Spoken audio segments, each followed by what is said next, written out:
Okay, to remove your mag release, swap it to the other side. You need to press down on the mag release button right here. There's a hole right there that you need to put something into. I like to use a sewing needle because it grips really well. So you push that up, slide that in, wiggle it back and forth. That piece is going to come out like that. And you pull the other piece out the other side.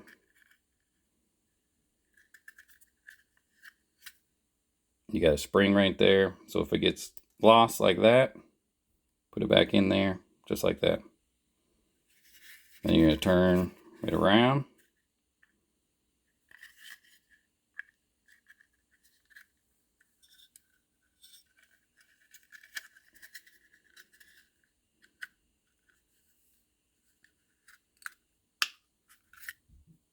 Take this piece.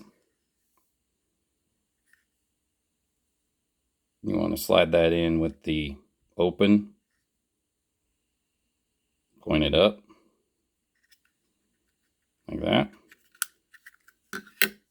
Then you're all done. If you don't know how to get your slide off and back on, you can watch another video. We'll also note that this is only for the P365 and the XL, not for the macro. I have another video for that if you would like to see how to remove that.